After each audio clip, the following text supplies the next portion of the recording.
cold and flu season is here, and if you want to stay healthy, you have to be vigilant. Dr. Erica Steele from Holistic Family Practice in Virginia Beach is here to tell us what we can avoid to avoid those sniffly and sneezy noses. Hi, how you doing? Hi, I'm so and well. You're a little under the weather I am. today. I am. Your cheeks are all red. I know, just fitting. That's a blush, but still.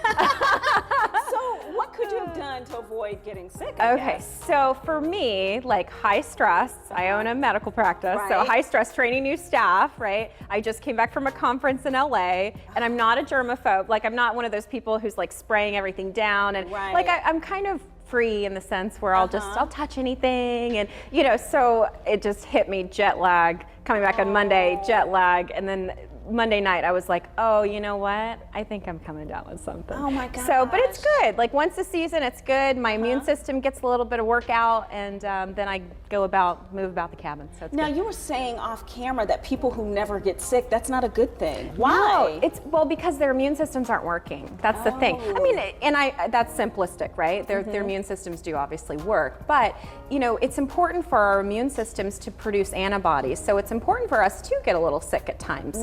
You know, and so we're definitely a culture that suppresses symptoms quite a bit. Okay. And so we do want to allow our bodies to just kind of do what it needs to do best, instead of just keeping, you know, popping stuff in order to suppress it down. Got it, got it. Okay, so one thing I have to ask you is about flu mania. I mean, even in the branding of the medicine on the countertop, you know, that you go up and buy at the pharmacy, it says cold and flu. Is it synonymous? No. So everything is not the flu. Okay. You hear that? Everything is not the flu, people.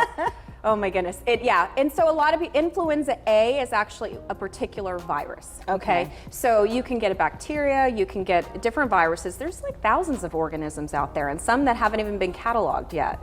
There's also molds, and there's parasites too that can create symptoms. One time I actually had a case that came in and he was coughing, and of course, you know, you're thinking, oh, it's immunological. So I did a muscle test with him, tested four times, and there was no immunological stressors. Finally, I tested more chemical, heavy metal, and it was actually coming from the exhaust. He just bought a new car. Oh, how and the crazy is that? exhaust was kind of leaking into his car, and so he just got it fixed. But that was creating more of those upper respiratory symptoms. So. Oh, that's so interesting. Yeah. Okay, so I have to ask you, you said something about we go around trying to avoid germs, but Yes. it's something inside? Explain that to me. So a lot of times people think, oh, there's like evil bacteria Right, outside of right. ourselves, or evil viruses, and our bodies are just defenseless and they're healthy and whatever.